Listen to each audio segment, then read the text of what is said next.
모든 영광을 하나님께 올려드립니다. 우리 함께 인사 나누겠습니다. 메리 크리스마스.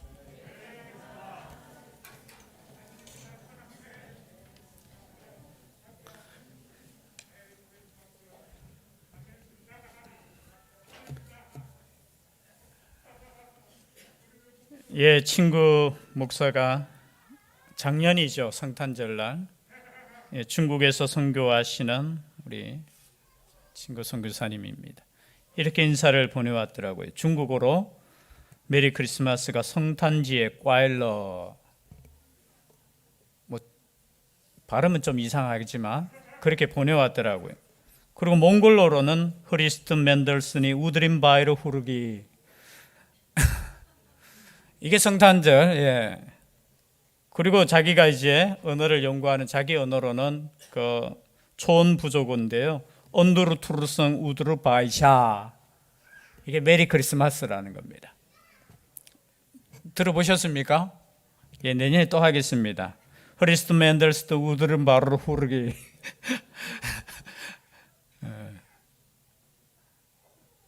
기쁜 성탄인 줄 믿습니다.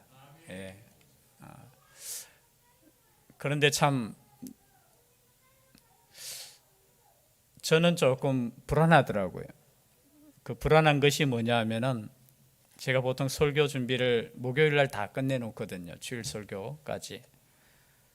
그런데 설교가 이렇게 끝내놓고 난 뒤에 보면은 마음이 편안할 때가 있습니다. 제가 생각해도 그냥 내용이 충실하든 조금 덜 충실하든 제 마음속에 은혜가 되고 또 그 설교 준비를 이제 다 끝냈다는 그 마음 가지고 제가 금요일, 토요일 참 편안하게 있거든요. 그런데 설교가 다 이제 제가 항상 이제 마지막에 노팅을 하잖아요. 노트에다가 간단하게 적는데 적고 난 뒤에는 이제 끝났어요, 설교 준비가. 그런데 마음에 이렇게 흡족하지 못할 때가 있습니다. 불안할 때가 있고요. 그런데 그때는 항상 보면은 꿈을 꿔요. 언제 꿈을 꾸느냐? 그것도 주일날 꿈을 꿔요. 주일날 꿈을 꾸는데 어떤 꿈을 꾸느냐? 항상 제가 말씀드렸죠. 넥타이를 안 매고 강단에 이렇게 올라와 넥타이 찾는다고. 어제는 어떤 꿈을 꿨느냐 하면은 새벽 기도 시간인데 본문이 요한복음 4장이에요. 그 요한복음 4장인데 본문을 읽어놓고 난 뒤에 설교를 하는데 3절부터 보이지 않는 거예요. 성경을 보니까 이게 물이 떨어지면 이게 퍼져가지고 글씨가 안 보이는 거 있잖아요. 그래서 다른 성경 가지고 와가지고 다른 성경 찾는데 보니까 이게 요한복음 4장이 어떻게 안 보이는지. 그래서 깨고 나니까 이게 꿈인 줄 알면서도 마음이 참 무거운. 그때는 저는 어떻게 하느냐면 하나님께 맡기자. 혹시 오늘 내용이 은혜가 되지 않더라도 제 마음속에는 참 고민하고 기도하면서 준비한 내용이지만 혹여나 그래서 참 민감해요. 제가 오늘 그래서 또 시작을 하는데 이 마이크 소리가 여러분 조금 달랐어요? 똑같았어요? 똑같았어요. 저는 이 마이크 소리가 또 제 귀에는 또 평소하고 또 달라요.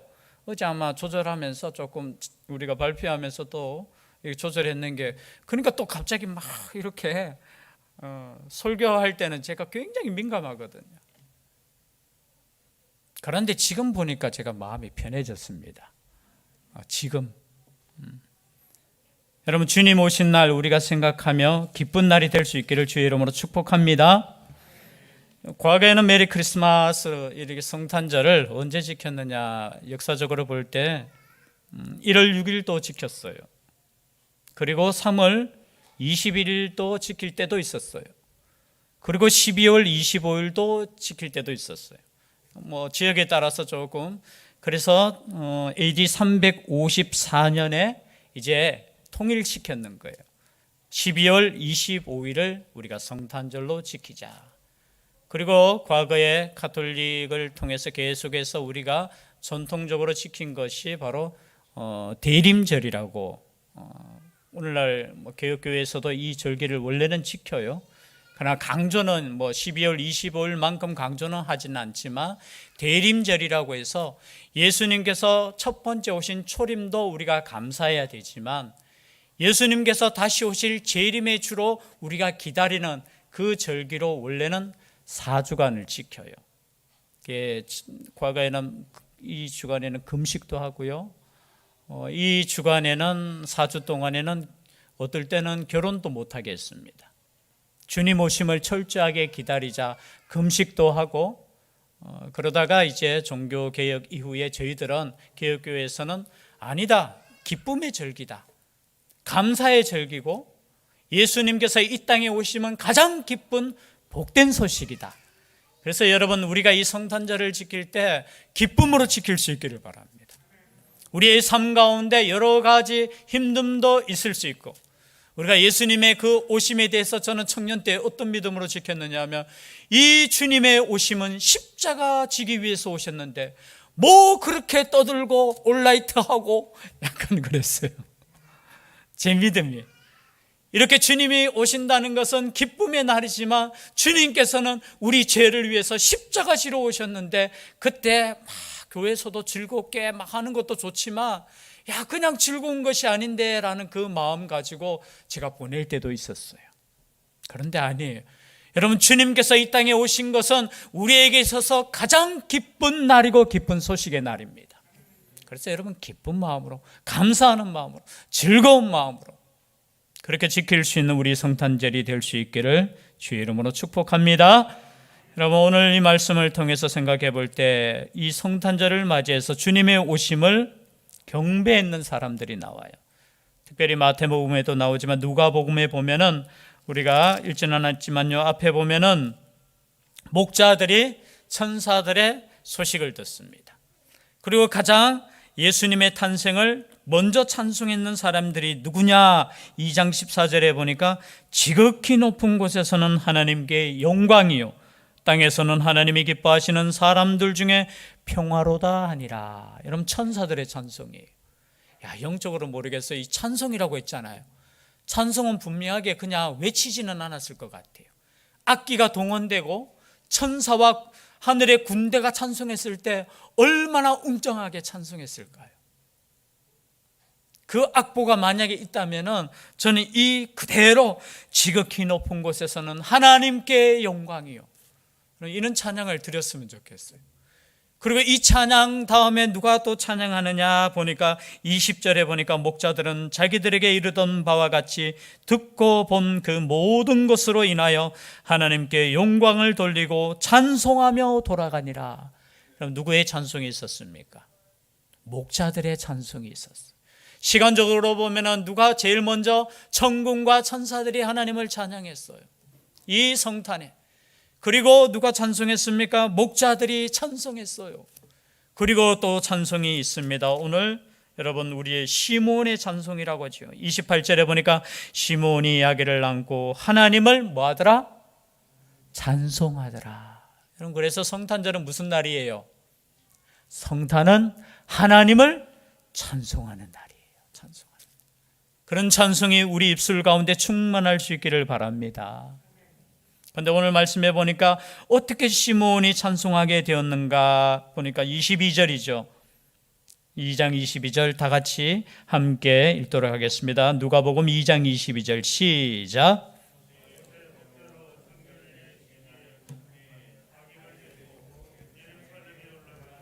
자, 예수님께서 8일 만에 할례를 받으셔요, 바로 앞에. 그리고 모세의 법대로 정결 예식의 날이 참해. 여러분, 정결 예식이라는 것은 무엇이냐? 깨끗하게 되는 날. 과거에는 레위기서에 보면은 법이 이렇게 정해져 있습니다. 여인이 아이를 낳거든 피가 같이 나오고 그래서 부정하다고. 그래서 남자 아이를 낳으면은 다 합해서 40일 동안 부정한 기간이에요.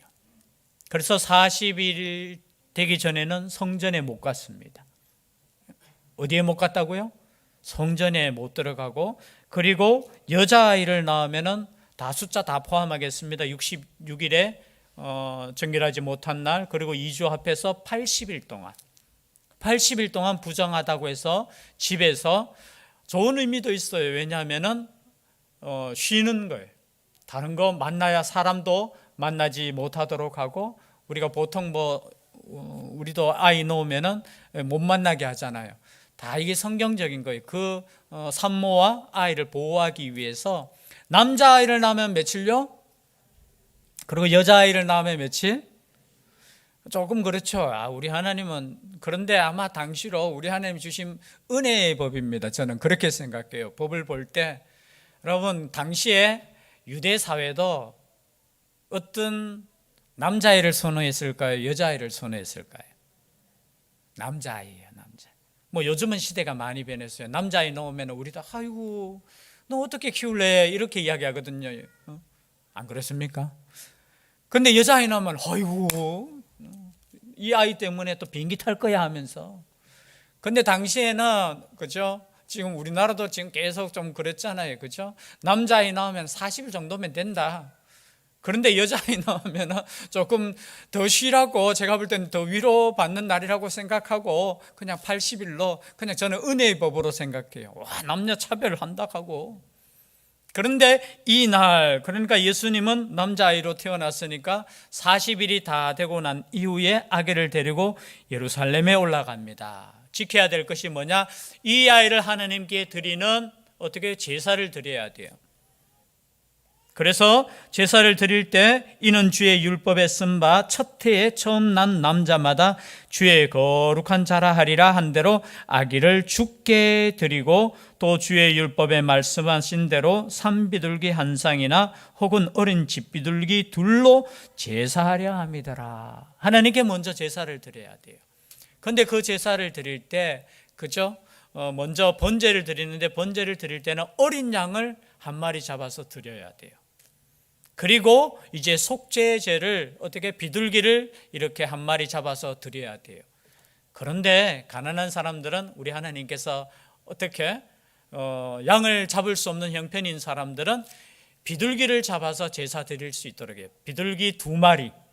원래 속죄제는 비둘기 드리니까 그냥 놔두고, 번제 양을 못 드리는 가난한 사람들은, 그래서 예수님의 부모님은 24절에 보니까 주의 율법에 말씀하신 대로 산비둘기 한 쌍이나 혹은 어린 집비둘기 둘로 제사하려 함이더라. 여러분, 예수님의 육신의 부모였던 요셉과 마리아는 부자였을까요? 가난했을까요? 이 말씀을 통해서 알 수 있어요. 그렇게 부자가 아니었다는 거죠. 그래서 집비둘기나 어린, 그죠? 집비둘기나 아니면은 비둘기, 산비둘기, 가격도 달랐어요. 집비둘기가 조금 비싸고 산비둘기는 조금 가격이 좀 쌌어요. 그러니까 산비둘기는 이제 어미를, 그리고 집비둘기는 새끼를 드려도 이 가격이 똑같기 때문에 우리 하나님께서 그 제사를 받으셨어요. 그 제사를 드리러 왔는데 마침 예루살렘에 누가 있었습니까? 예루살렘과 베들레헴 거리는 멀지 않다고 했죠. 약 5km 정도밖에 안 돼요. 그 거리로 와서 예루살렘에서 제사하려 하는데 그곳에 누가 있었느냐? 오늘 말씀의 주인공인 시므온이 있었다라는 겁니다. 25절 다 같이 함께 읽겠습니다. 시작. 예루살렘에 시므온이라 하는 사람이 있으니 이 사람은 의롭고 경건하여 이스라엘의 위로를 기다리는 자라. 성령이 그 위에 계시더라. 여러분, 오늘 누가복음 2장에는 보면은 목자들의 증인들이 있었고요. 그리고 예수님의 탄생에 대해서 하나님께 예배드리고 또 예언을 선포한 이 두 사람, 시므온과 안나라는 사람의 증인이 있었다라는 겁니다. 예수 그리스도의 나심에 대해서 증인들을 하나님께서 지금 보여주시는 거예요. 근데 그 증인 중에 한 사람, 남자인 증인이 시므온인데요. 여러분, 시므온이 누굽니까? 이름, 야곱의 12아들 중에 두 번째 아들이잖아요. 르시레유 이스디, 야곱의 첫 번째 부인 레아에게서 낳는 그중 두 번째 아들의 이름이 시몬이에요. 그죠? 시므온. 근데 그 시므온, 이름이 또 성경에 보면 동명이인이 있잖아요, 그죠? 베드로의 본명도 뭐죠? 시몬, 똑같은 이름이에요. 그리고 예수님이 십자가를 대신해서 지고 가신 그 사람의 이름도 구레네 사람 뭐라고요? 시몬. 아마 시몬이 이름이 많았던 것 같아요. 그런데 여기에 보니까 이 시몬이라는, 그래서 성경을 연구하는 어떤 분들은 이 시몬이 좀 그냥 어떤 지역의 그런 출생을 이야기하지 않고 아마 힐렐의 아들이거나 가말리엘의 아버지였던 그 시몬이 아니었을까. 뭐 추측도 하는데 성경에 없으니까 중요한 건 아니에요. 그런데 이 시몬은 예루살렘에서 사람이 있으니라고 했을 때 시몬이라는 하는 사람이 있으니 그냥 있는 것이 아니라 예루살렘에서 기다리고 있었다라는 거예요. 우리나라 말로는 그냥 있으니라고 하지만 계속해서 있었다라는 거예요. 왜 있었느냐? 의롭고 경건하여 이스라엘의 위로를 기다리고 있었다라는 거예요. 여러분, 시몬은 어떤 사람이냐? 의롭고 경건한 사람입니다. 여러분, 이런 사람이 주님의 초림, 주님께서 이 땅에 오셨을 때 이 아기를 안고 찬송할 수 있는 사람이었어요. 여러분, 경건할 수 있기를 바랍니다. 여러분, 주님 오심을 우리 마음껏 준비할 때 그냥 준비해서는 안 돼요. 마음에 어떤 마음이 있어야 되느냐? 의롭고 경건해야 된다는 겁니다. 제가 몇 주 동안 계속 믿음으로 구원받는다고 믿음에 대해서, 은혜에 대해서 제가 강조했는데, 여러분, 믿음과 은혜를 말할 때 그러면 나는 아무것도 안 하면 되겠네, 여러분, 그런 마음 가지면 안 돼요. 하나님께서 우리에게 은혜를 어떻게 주셨고 어떻게 구원을 주셨는가를 아는 사람들은 하나님의 말씀대로, 하나님의 말씀으로 살아갈 수밖에 없어요. 그것이 경건이고 그것이 의입니다. 여러분, 의와 경건은 뭐냐? 하나님의 말씀으로 살아가는 것이에요. 그리고 내 힘으로 살아갈 수 없기 때문에 하나님께 기도하면서 살아가는 인생이 뭐냐? 경건한 삶이고 의의 삶이라는 거예요. 그래서 디모데전서 4장 5절에 보니까 이렇게 말씀하고 있습니다. 말씀과 기도로 거룩하여지니라. 여러분, 우리의 삶의 목표가 거룩이잖아요. 그 거룩은 우리의 의로 거룩해지는 것이 아니라 하나님의 말씀과 기도로 거룩해지는 거예요. 그래서 다시 오실 주님을 맞이할 때까지 우리는 하나님의 말씀대로 말씀을 가지고, 그리고 기도를 통해서 거룩한 삶으로 준비되는 영적인 신부가 되어야 된다는 거예요. 여러분, 교회는 무엇입니까? 교회는 다른 거 아닙니다. 다시 오실 신랑 되신 예수님을 우리가 준비하는 영적인 신부라는 거예요. 여러분, 결혼식을 해보셨잖아요. 여러분, 결혼식이 중요합니까? 안 중요합니까? 별로 안 중요해요. 인생에 있어서 보면은 제가 볼 때 가장 어떤 행사보다 준비를 철저하게 하는 게 보니까 결혼식이더라고요. 결혼식. 온 집안이.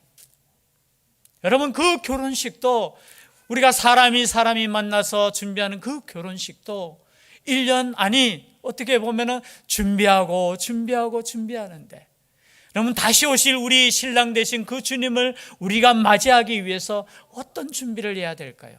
다른 거 아니에요. 말씀과 기도로 거룩히 준비하는 겁니다. 그런데 이 시므온은 거룩히 의롭고 경건한 마음으로 이스라엘의 위로를 기다리고 있었다는 거예요. 여러분, 당시 생각해 보십시오. 로마 시대입니다.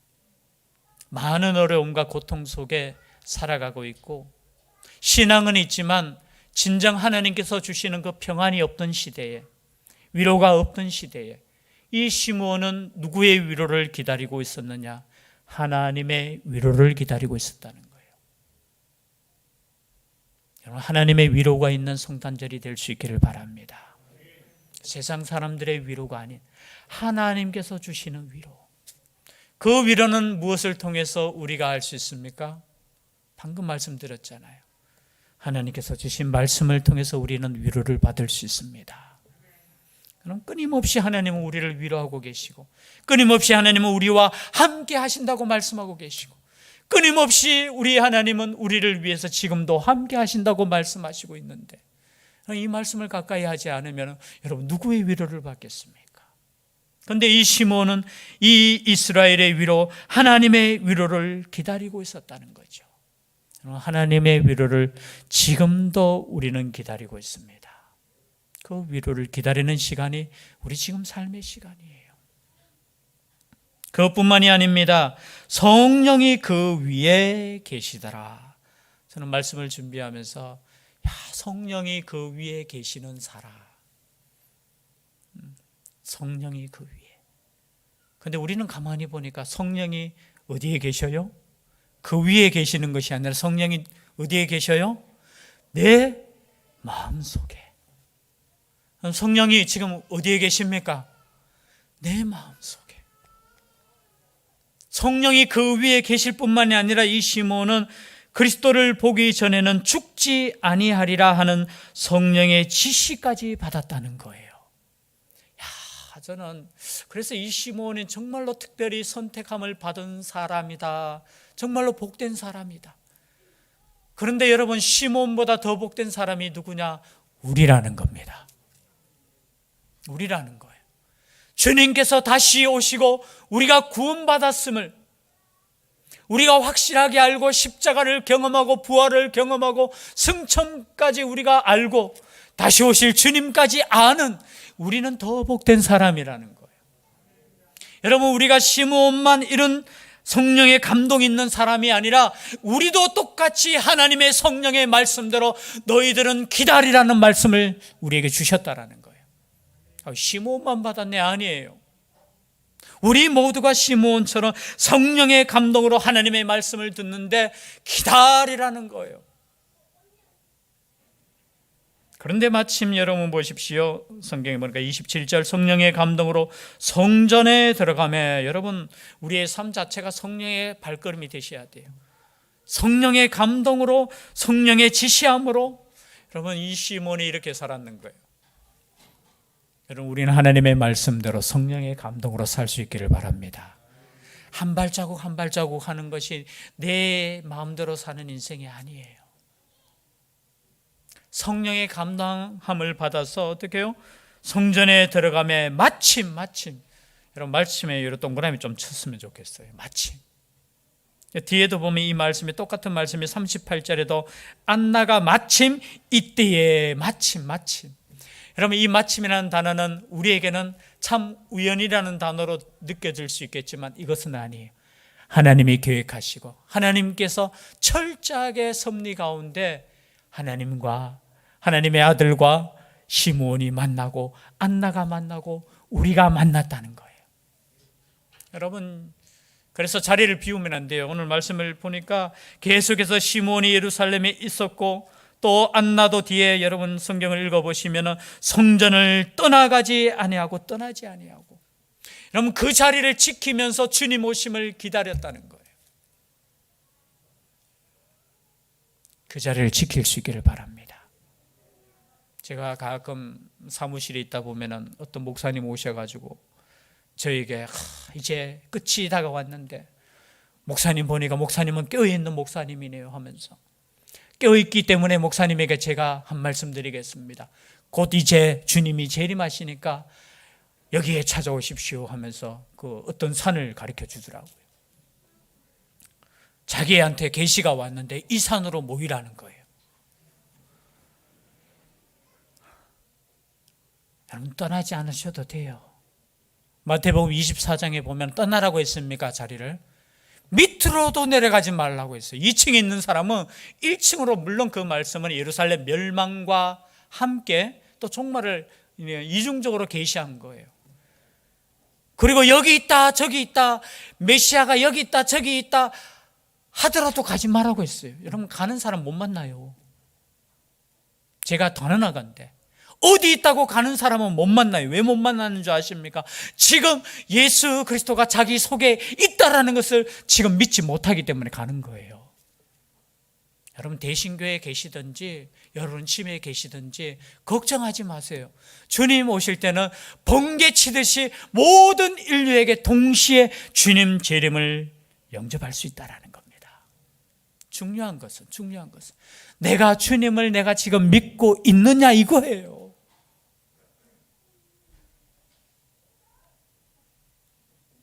그런데 마침 시므온이 예수님을 만나게 됩니다. 이 예수님은 아기 예수님이잖아요. 28절에 보니까 시므온이 아기를 안고 하나님을 찬송하여 이르되, 그 찬송의 내용이 오늘 읽었던 이 말씀이에요. 저는 참 이 말씀 제일 감명 있게 읽었던 구절이 몇 절이냐? 28절이에요. 시므온이 아기를 안고 하나님을 찬송하여 이르되. 여러분, 육신적으로 오신 예수님을 부모가 아닌 그저 한 사람이 제일 먼저 누가? 시므온이라는 사람이 안을 수 있었어요.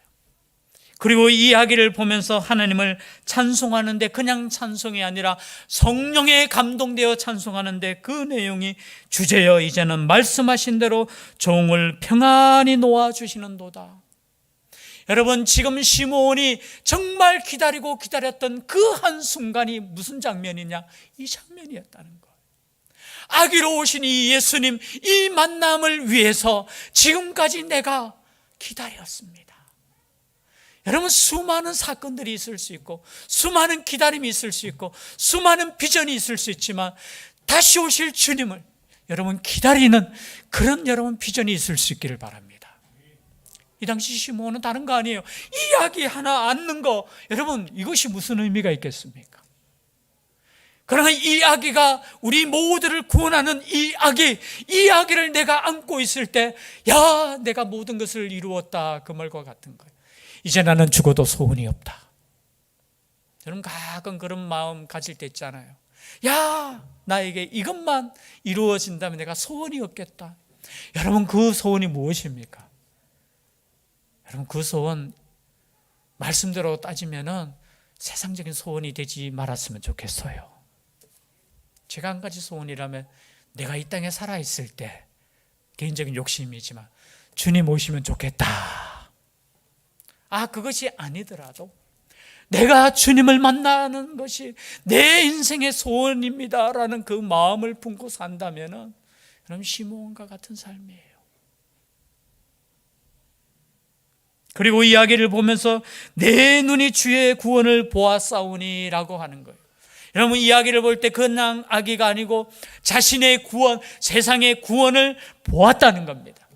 여러분, 이 말씀을 통해서, 여러분의 삶을 통해서 다른 것을 깨닫는 것이 아니라 이 말씀을 통해서 여러분 구원을 깨달을 수 있었으면 좋겠어요. 예수 그리스도를 통해서 세상의 잘됨과 세상의 성취와 그것이 아니라 이 예수 그리스도를 통해서 나의 구원이 완성되고 이 구원이 나에게 왔다라는 것을 여러분 믿을 수 있기를 바랍니다. 지금 이 이야기를 보면서 시므온이 깨달았는 것은 다른 것을 깨달았는 건 지금 아기예요. 아기. 그냥 세상적인 아기와 똑같을 거예요.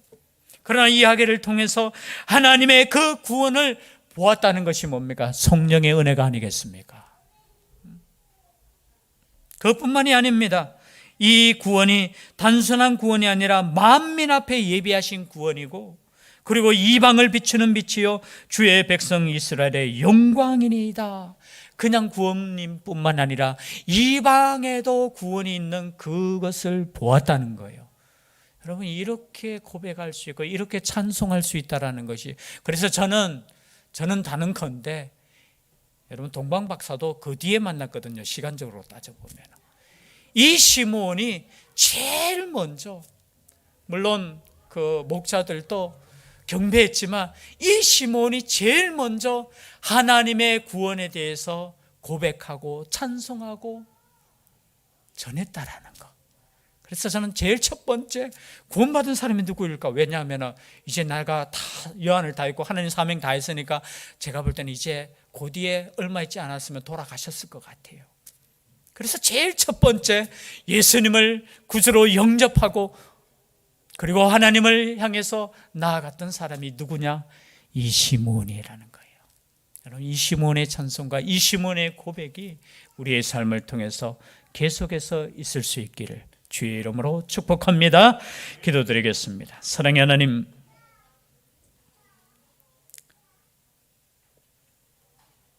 한 아기를 보고 하나님의 놀라우신 구원을 선포하며 찬송했던 시므온의 믿음의 고백처럼 이 성탄절 진정 주님을 영접하며 주님을 찬양하며 주님을 세상 가운데 선포할 수 있는 믿음의 저희들 되게 하여 주시옵소서. 함께하여 주실 줄 믿사옵고 예수님 이름으로 기도드리옵나이다. 아멘. 말씀의